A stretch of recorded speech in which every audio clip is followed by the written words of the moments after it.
Hello friends, आप सभी का स्वागत है आपके अपने यूट्यूब चैनल पर। तो अभी अपने बात करते हैं 10th नंबर क्वेश्चन की, प्रश्नावली 8.1 10th क्लास की बात कर रहे हैं, अपने त्रिकोणमिति की बात कर रहे हैं। तो त्रिकोणमिति में अपने बात कर रहे हैं प्रश्नावली 8.1 की क्वेश्चन नंबर 10 की। तो थोड़ा सा क्वेश्चन लंबा है, डरिएगा मत और थोड़ा गौर से समझिएगा, आसानी से समझ में आ जाएगा, कोई बड़ा क्वेश्चन है नहीं, ठीक है।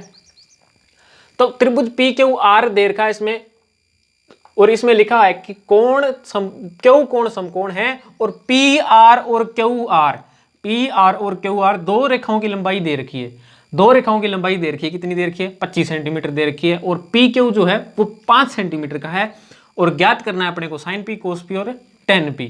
तो सबसे पहले अपने लिख लेते हैं कि दिया गया है। हल स्टार्ट कर रहा हूं मैं, ठीक है ना। तो दिया गया है, क्या लिख दिया? दिया गया है, दिया गया है। दे क्या रखा है इसने?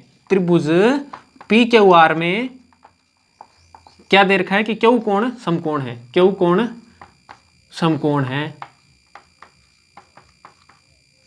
क्यू कोण समकोण है, ठीक है। मुझे भी पता चल गया क्यू कोण समकोण है, यानी कि सबसे पहले मैं यही काम करता हूं कि एक त्रिभुज बना लेता हूं और जिसमें क्यू कोण को समकोण बना देता हूं। यह त्रिभुज है, क्यू कोण समकोण है, यहां पर थीटा कोण होता है जो कि ये इस प्रकार से, ठीक है। अब इसने बोल रखा है कि पी क्यू की लंबाई तो 5 सेंटीमीटर है। पी क्यू की लंबाई 5 सेंटीमीटर है। पी क्यू कहीं पे मान लो, मैंने पी यहां पर मान लिया, ऊपर मान लिया, कोई दिक्कत तो नहीं है ना। पी क्यू आर मैंने यहां पर मान लिया, कोई दिक्कत नहीं है। कोई दिक्कत है क्या? पी यहां पर मान लोगे तो भी वही सेम रहने वाला, फिर आधार लंब बन जाएगा, लंब आधार बन जाएगा, कोई दिक्कत नहीं है ना। अब इसने बोला है कि पी क्यू 5 सेंटीमीटर है, पी क्यू 5 सेंटीमीटर है, मैंने 5 सेंटीमीटर लिख दिया। अब ये बोल रहा है कि पी आर और क्यू आर 25 सेंटीमीटर है। ये बात आपके भी हजम नहीं हो रही है, मेरे भी हजम नहीं हो रही है। कैसे नहीं हो रही है? कि इसने लिखा है कि पी आर जो है, पी आर है और क्यू आर है, दोनों भाई हैं, और इन दोनों की लंबाई कितनी है? 25 सेंटीमीटर है। पी आर और क्यू आर दोनों की लंबाई कितनी है? 25 सेंटीमीटर है। लेकिन क्या आपको पता है, अगर मुझे क्यू आर निकालना है तो मैं क्या करूंगा? मुझे ये क्यू आर निकालना है तो मैं क्या करूंगा? यानी कि मुझे आधार की लंबाई निकालनी है तो मैं क्या करूंगा? ये आधार की लंबाई निकालनी है तो मैं क्या करूंगा? 25 में से क्यू आर पी आर को घटा दूंगा ना। 25 में से क्या कर दूंगा? इस कर्ण को घटा दूंगा। 25 में से कर्ण को क्या कर दूंगा? घटा दूंगा। तो मेरे पास में क्या आ जाएगा? इस रेखा की लंबाई आ जाएगी। कोई बड़ी बात तो नहीं है ना। ऐसे जैसे कि मान लीजिए इसकी लंबाई 5 सेंटीमीटर है, इसकी लंबाई 5 सेंटीमीटर, चलो ये दे रखी है, पी आर है। पी आर सबसे लंबी भुजा होती है, अपने को पता है, 5 सेंटीमीटर ये है। तो कम से कम ये क्या होगी? ये कम से कम कितनी हो सकती है? 15 तो होगी ना। 15 मान लो, कम से कम 13 हो सकती है, लेकिन ज्यादा से ज्यादा अब जो भी मान लो अपने, लेकिन 15 सेंटीमीटर मान ली मैंने अपने हिसाब से। अगर 15 सेंटीमीटर है और मेरे को पता है कि ये पी आर 15 सेंटीमीटर है, लेकिन क्यू आर नहीं पता है, तो मैं क्यू आर कैसे निकालूंगा? इस पी आर को इसमें से घटा दूंगा तो मेरे पास में जैसे 15 है तो ये बच जाएगी, मेरे पास जो भी होगी क्यू आर की लंबाई आ जाएगी। मेरी बात आप समझे कि नहीं समझे? मेरे कहने का मतलब ये है कि इन दोनों रेखाओं की लंबाइयां कितनी दे रखी है उसने? 25 सेंटीमीटर। यानी कि इस रेखा की लंबाई और इस रेखा दोनों की लंबाई कितनी है? 25 सेंटीमीटर। यानी दोनों रेखाओं का योग करके अपने को उसने दे रखा है, ठीक है। तो मैंने समझाने के लिए किया था, ठीक है। अब मैं आपको बता देता हूं कि दे क्या रखा है और क्या दे रखा है अपने को। पी क्यू की लंबाई दे रखी है उसने, कितनी दे रखी है? 5 सेंटीमीटर। 5 सेंटीमीटर उसने अपने को लंबाई दे दी, ठीक है। अब मेरे को और उसने क्या दे दिया? अब और उसने मेरे को एक चीज और दी है। क्या दी है? कि पी आर और Q R, P R plus Q R is equal to 25 centimetre, ठीक है। मैंने कहा ठीक है भाई, पी आर और क्यू आर तुमने दे दिया 25 सेंटीमीटर, मैं इससे भी खुश हूं, लेकिन मेरे को एक भुजा तो फिर भी ज्ञात करनी पड़ेगी ना। कौन सी? कोई सी भी याद करनी पड़ेगी। अगर ये मान लो पी आर का मान और क्यू आर मान दोनों का नहीं दे रखा है, लेकिन फिर भी एक भुजा तो अपने को दे ही नहीं रखी है। समकोण त्रिभुज में भुजाओं को ज्ञात करने के लिए एक ही प्रमेय है। कौन सी वाली? आपको पता ही है। समकोण त्रिभुज में भुजाओं का मान ज्ञात करने के लिए कौन सी प्रमेय लगाते हैं अपने? पाइथागोरस। कौन सी प्रमेय लगाते हैं अपने? पाइथागोरस प्रमेय लगा देते हैं अपने। कौन सी प्रमेय लगा देते हैं? पाइथागोरस प्रमेय। ऐसे मैंने पाइथागोरस प्रमेय लगा दी, ठीक है। पाइथागोरस प्रमेय का सबसे बड़ा फंडा यही है कि कर्ण की जो स्क्वायर होती है वो कर दें तो आधार की स्क्वायर के और लंब की स्क्वायर के बराबर इसका मान आ जाता है। किसका मान? कर्ण का मान। कर्ण की स्क्वायर का मान आधार की स्क्वायर के और लंब की स्क्वायर के दोनों के बराबर आ जाता है। तो इस प्रकार से मैंने कर दिया, ये स्क्वायर कर दी और इसे लिख दिया, ठीक है। तो अब मैंने रेखा ही लिख ली सीधी, क्योंकि मेरे को पता है मान तो इसने दे नहीं रखे, आधे दे रखे हैं, आधे दे नहीं रखे, तो कर्ण का मान लिख दिया मैंने। क्या लिख दिया? पी आर लिख दिया। कर्ण यहाँ पर क्या है? कर्ण यहाँ पर क्या है? पी है और आर है। कर्ण यहाँ पर क्या है? पी आर है। आधार मेरे को इसने दे नहीं रखा है। आधार एक्चुअल में है क्या वैसे? यहाँ पर रेखा कौन सी आधार वाली? क्यू आर है। क्यू आर की हो जाएगी स्क्वायर, कोई दिक्कत नहीं है। प्लस यहाँ पर क्या है? लंब है। लंब की स्क्वायर इसने दे रखी है। अभी एक रेखा दे रखी है इसने, शाबाशी है इसको। 5 सेंटीमीटर इसने अपने को ये रेखा की लंबाई दे दी है। अब अपने जुगाड़ लगा लेते हैं कि कहीं से क्यू आर अपने को मिल जाए ना, कहीं से थोड़ा बहुत में इसका नाम ताम मिल जाए, तो अपने क्या कर लेंगे? सारा सोल्व कर लेंगे। कैसे कर सकते हैं? पी आर कहाँ से लाएं? तो पी आर ये सॉरी क्यू आर कहाँ से लाएं? तो क्यू आर के लिए अपने एक चीज तो कर ही सकते हैं ना। क्या कर सकते हैं अपने? क्या कर सकते हैं अपने? ये अंश अंश एक साथ में पड़े हुए, इनको अलग कर दो। कैसे कर देंगे? यहाँ पर पी आर किसका है? यहाँ पर पी आर किसका है? प्लस का है। इधर जाके किसका हो जाएगा? माइनस का पी आर। ये लो जी, क्यू आर का मान आ गया। आ गया कि नहीं आ गया? मेरे को एक बात बताओ तुम, क्यू आर का मान आया कि नहीं आया? क्यू आर का मान मैंने निकाल लिया जोड़ तोड़ करके, कैसा भी निकाला है, हालांकि आधा अधूरा है पर निकाल तो लिया। क्यू आर का मान मैंने निकाल लिया है। क्या आ गया? क्यू आर का मान क्या आ गया? क्यू आर का मान आ गया 25 माइनस पी आर। ठीक है, 25 माइनस पी आर आ गया है मान, लेकिन ये तो बोल रहा है कि इसकी स्क्वायर करनी पड़ेगी। मैंने बोला कोई दिक्कत नहीं, कर देंगे अपने, स्क्वायर कर देंगे इसकी। क्या कर देंगे? इसकी स्क्वायर कर देंगे। अब ये बोल रहा है 5 बोल रहा है मेरी तो स्क्वायर करो। मैंने कहा ठीक है कर देते हैं। 5 का स्क्वायर किया तो कितना आया? 25 आ गया। आ गया कि नहीं आ गया? 25 आ गया। मैंने बोला ठीक है, पी आर की स्क्वायर है, ठीक है कर दिया आपने, इसकी स्क्वायर ही लिख दी। अब ये समझ में नहीं आएगा कि आपके 25 माइनस पी आर, अरे चौथी प्रश्नावली कर ली ना आपने? चौथी प्रश्नावली कर ली कि नहीं कर ली? चौथी प्रश्नावली कर ली ना? नहीं की होगी, 8वीं तो पढ़े हो। 8वीं में क्या था कि ए की स्क्वायर माइनस बी की स्क्वायर, सॉरी ए माइनस बी की होल स्क्वायर। ठीक है, तो ए माइनस बी की होल स्क्वायर मैं साथ में ही करवा रहा हूं इसको आपको, ठीक है ना, अलग से करवाने से बढ़िया मैं आपको साथ में ही करवा दूं। ए की स्क्वायर माइनस बी की स्क्वायर कैसे है? ये ए है आपका, ये बी है। ए यहां पर कोई भी अलग वास्तविक संख्या है, बी यहां पर कोई अलग वास्तविक संख्या है, और इनकी क्या है? होल स्क्वायर है। तो होल स्क्वायर का मतलब क्या होता है? होल स्क्वायर का मतलब क्या होता है कि ए माइनस बी और ए माइनस बी। इस प्रकार से होल स्क्वायर का मतलब क्या होता है? इस संख्या का इसी से गुणा। ब्रैकेट का मतलब क्या है? गुणा है यहां पर। ब्रैकेट का मतलब यहां पर क्या हो गया? गुणा हो गया ना। तब अपने क्या कर लेते हैं? अच्छा एक बात बता देता हूं मैं आपको, क्रिकेट मैच खेला कभी आपने? क्रिकेट कबड्डी जो मर्जी खेल लो, ये एक खिलाड़ी है, ये एक खिलाड़ी है, ये दो खिलाड़ी हैं आपस में एक टीम की। ये टीम ए है मान लो आप, ये टीम बी है। ये तो आपको इतना तो पता ही होगा ना, ये अलग अलग टीमें होती है कि नहीं होती हैं, खिलाड़ी भी अलग अलग होते हैं कि नहीं होते। मैंने मान लिया कि ये अलग खिलाड़ी है, ये अलग खिलाड़ी है। मैच खत्म हो रहा है, मैच खत्म हो रहा है या मैच शुरू हो रहा है, तो ये क्या करेगा? सबसे पहले इसके साथ में हाथ मिलाता है कि नहीं मिलाता है? इसके साथ में हाथ मिलाता है ना। फिर क्या करता है? ये इसके साथ में हाथ मिलाता है, मिलाता है कि नहीं मिलाता है? यानी एक खिलाड़ी इन दोनों से हाथ मिलाता है। समझना इस बात को, मैं क्यों बता रहा हूं आपको अभी पता चलने वाला है।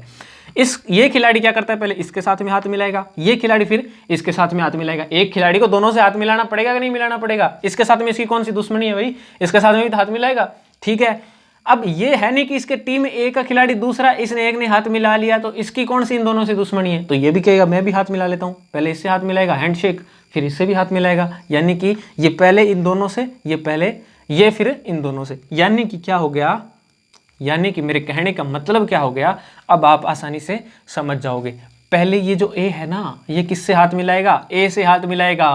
गुणा का निशान क्यों लगाया मैंने यहाँ पर? क्योंकि है ही गुणा। ठीक है, मैंने गुणा कर दिया।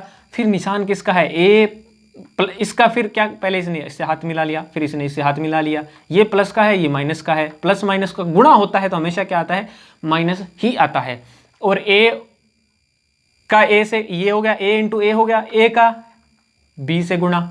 ठीक है, फिर माइनस का निशान, फिर ये ए का दोनों सल्ट गया। ये बी बोल रहा है मैं जाता हूं। बी ने क्या किया? बी प्लस माइनस का निशान आ गया, यहाँ पर माइनस का गुणा होता है तो निशान माइनस का आता है। यानी कि निशान, मेरे कहने का मतलब है कि प्लस और माइनस का गुणा होता है तो निशान किसका आता है? हमेशा ही माइनस का आता है। फिर ए का बी से मल्टीप्लाई हुआ तो क्या आ गया? ए बी ए लिख लो चाहे ए बी लिख लो, आपको एबीसीडी मैंने ये चर अचर का सिस्टम आपने पढ़ा होगा, हमेशा ए पहले आता है बी बाद में आता है, ऐसा सिस्टम होता है इनका। तो माइनस का माइनस से गुणा, तो माइनस का माइनस से गुणा प्लस हो गया, और बी का बी से गुणा लिख लेते हैं अपने यहाँ पर। ठीक है, ए का ए से गुणा करेंगे क्या आ जाएगा? ए की स्क्वायर हो जाएगी।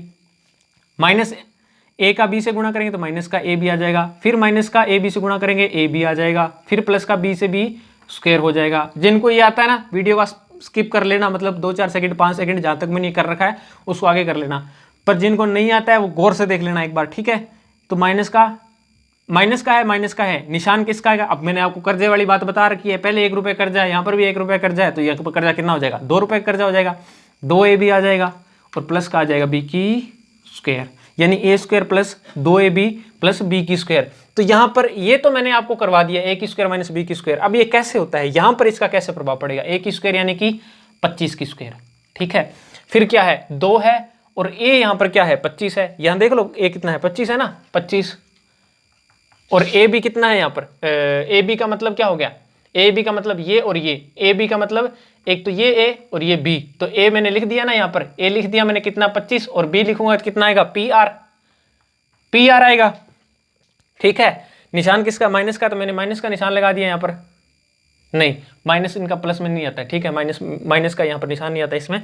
जो भी है जैसा है डायरेक्ट लिख देना है, यानी कि प्लस का ही लिखना है, माइनस का कुछ नहीं लिखना, पूरा का पूरा अपने फॉर्मूले में मान रखना है इसका, ठीक है ना, जैसा का जैसा, ठीक है। फिर प्लस का निशान है तो प्लस का लगा दूंगा, बी की स्क्वायर है तो माइनस का पी आर की स्क्वायर हो जाएगी, माइनस की पी आर की स्क्वायर। तो 25 का 25 से मल्टीप्लाई हो जाएगा तो 625, माइनस का 25 गुणा 50 आ जाएगा और पी आर का पी आर आ जाएगा, यानी कि माइनस का 50 पी आर आ जाएगा। फिर प्लस का या माइनस के निशान का minus P R into minus P R होगा, तो क्या आ जाएगा? माइनस माइनस प्लस, और प्लस का प्लस से मल्टीप्लाई करोगे तो हमेशा प्लस ही रहता है। तो इस प्रकार से इस पी आर की हो जाएगी स्क्वायर। तो इस प्रकार से ये सॉल्व हो गया, ठीक है। इस झंझट को आप आसानी से समझ लोगे। हो सकता है मैं इसकी शॉर्ट वीडियो डाल दूंगा अलग से एक, इसके ना इतने की शॉर्ट वीडियो डाल दूंगा अलग से एक। तो वैसे आपको इस अगर वीडियो में देख रहे हो, जिनको आता है वो स्किप कर देना, जिनको नहीं आता है वो क्या कर लेना, इसको पूरी देख लेना, ठीक है। ये तो बता ही, चलो मैंने यहाँ तक तो अब आ ही गए अपने। तो अब क्या कर लेते हैं, मैंने 625 माइनस का 50 पी आर प्लस का पी आर की स्क्वायर, और यहाँ पर 25 का निशान है, मैंने 25 का निशान 25 तो पहले ही आ गया था ना, यहाँ 25 लिख दिया, ठीक है।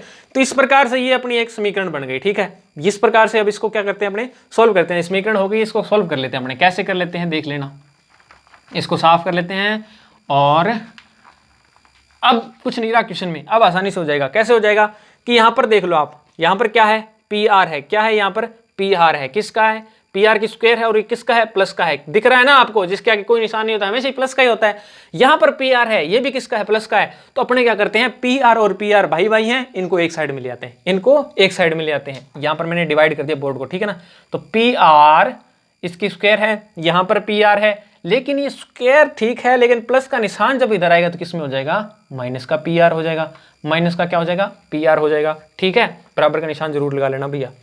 650 और ये 25, ये कौन सी संख्याएं हैं? आपको पता है ये कौन सी संख्याएं हैं? 8th क्लास में आपने चर अचर, छठी क्लास से पढ़ते आ रहे हैं, अचर संख्याओं का जोड़ हो जाता है, ठीक है। अचर संख्याएं चर संख्याओं के साथ में, ये अचर संख्याएं, ये चर संख्याएं कौन सी होती है? ए से लेकर जेड तक की ABCD चर संख्याएं होती है, और गिनती वाली 1 से लेकर अनंत तक, 0 से लेकर अनंत तक सारी की सारी अचर संख्याएं हैं। ये क्या करती है? चर संख्याओं के साथ में, चर और अचर का मिक्स है ये युग्म, लेकिन फिर भी इसके साथ में जुड़ नहीं सकती है। इसकी स्क्वायर है, इसलिए इसके साथ में कोई जोड़ घटाव नहीं हो सकता, क्योंकि इसकी कोई स्क्वायर नहीं है। तो ये अपने साइड में जाएगी। इस पी आर वाला, इसमें यहाँ पर कोई बंदा है नहीं, पी आर वाला ना ही तो यहाँ पर है, ना ही इसमें कोई समीकरण में है ही नहीं। तो पी आर क्या करेगा? अपनी जगह अलग से पड़ा रहेगा। पी आर क्या करेगा? अपनी जगह अलग से पड़ा रहेगा। लेकिन है कितना? 25 पी आर है किसका? माइनस का है, तो माइनस का आ गया। ये अचर संख्या आपस में जुड़ जाएंगी, क्योंकि चर तो मैंने उठा करके यहाँ पर लिख दिया, इसको प्लस वाला था माइनस कर दिया। तो 25 और 650 और 25 कितने हो गए? 625 और 25 कितने हो गए? 650, ठीक है। ये तो आपको जोड़ तो करना आता ही होगा कम से कम। तो अब कितना हो गया देख लो, पी आर प्लस का, ये माइनस का। ये बोला कि मैं प्लस का हूं, मैं माइनस का हूं। बोला कि मान लो ये पी आर 25 रुपए है, ये 25 आपका कर्जा था, ये 25 आपने, ये आपका था 25 रुपया बैलेंस में पड़ा हुआ था, और 25 रुपया आपके पास में कर्जा हो गया, ठीक है। तो 25 कर्जा और 25 जो बैलेंस में पड़ा हुआ था, आपने कर्जा भर दिया 25 रुपया, आपके पास बचा कितना? 0 रुपया, कुछ नहीं बचा। 650 और माइनस आ गया 50 का पी आर, ठीक है। जिस प्रकार से मैं आपको समझा रहा हूं, वैसे आपकी कंडीशन होनी नहीं चाहिए 10th क्लास में की ऐसे समझने वाली, ठीक है ना। तो 650, अब मैं क्या करता हूं, माइनस के 50 पी आर को प्लस का कर देता हूं, यानी इधर वाली साइड ले आता हूं। क्यों ले आता हूं? क्योंकि ये माइनस का है, तो इधर वाली साइड आके किसका हो जाएगा? प्लस का हो जाएगा। 650 भैया बड़े हैं, वो अपनी जगह पड़े रहेंगे, ठीक है। तब क्या बोल रहा है, ये पी आर इसके मारने लग गया, बोल रहा है कि चल भाई तू वो क्या है, एचर है, और मैं चर हूं, तो तू चल अपने एचर के पास साथ में। लेकिन ये यहाँ तो गुणा में था, लेकिन उधर जाके कौन सी पार्टी बदलती? ये भाग में हो गया। किस में होगा? भाग में होगा। भाग आपको पता है ये क्या जगह 13 5 65 होता है, जीरो से जीरो कट, यानी 50 का 650 में भाग दोगे तो सीधा सा मतलब P R is equal to आ जाएगा 13। अब वो कितना आया है, सेंटीमीटर आया है, क्योंकि बाकी रेखाएं कितने, बाकी रेखाओं की लंबाई कितनी, सेंटीमीटर में ही ना, तो इसकी लंबाई भी क्या आ जाएगी आपके, सेंटीमीटर में आ जाएगी। ठीक है, तो इस प्रकार से अपने को पता चल गया पी आर कितना है, पी आर कितना आ गया 13 सेंटीमीटर, पी आर कितना आ गया अपने पास में 13 सेंटीमीटर। वैसे समीकरण बना के भी कर सकते हैं अपने इसको, यानी कि आधार जो स्क्वायर है, आधार की स्क्वायर को अपने सीधा डायरेक्ट यहाँ पे आधार है ना, आधार को मैंने यहाँ पर क्यू आर लिख दिया, पी आर में माइनस क्यू आर हो जाएगा, पी आर की square minus Q R square करके फिर उसका होल स्क्वायर करके वैसा करोगे, उससे बढ़िया आप आसानी से इस चीज़ को कर लोगे। ठीक है, होल स्क्वायर में वही है, उसमें वही समीकरण उसमें लगने वाली है, वही पाइथागोरस प्रमेय इसमें लगेगी। हाँ, वो एक ए स्क्वायर माइनस बी स्क्वायर वाली प्रमेय वो भी लगने वाली है, तो इससे अच्छा आप यही कर लो। ठीक है, आसानी से हो जाएगा आपसे। तो पी आर का मान 13 सेंटीमीटर आ गया। अगर पी आर का मान अपने पास 13 सेंटीमीटर आ गया तो यहाँ पर समीकरण जो एक मान लो, इसको समीकरण एक मान लो, समीकरण एक मान लो। ठीक है, तो इसमें समीकरण एक में पी आर का मान रख दो। अब मैं प्रमेय को साफ कर रहा हूं भाई, प्रमेय करने वाला कोई बड़ा हुआ काम है नहीं, मैंने इसको भी आसानी से पूरा खोल करके बताया, वीडियो को ज्यादा लंबा करने से कोई फायदा नहीं है। ठीक है, इसको मैं साफ कर रहा हूं अब। ठीक है, अगर स्क्रीनशॉट ले लेना तो ले लेना।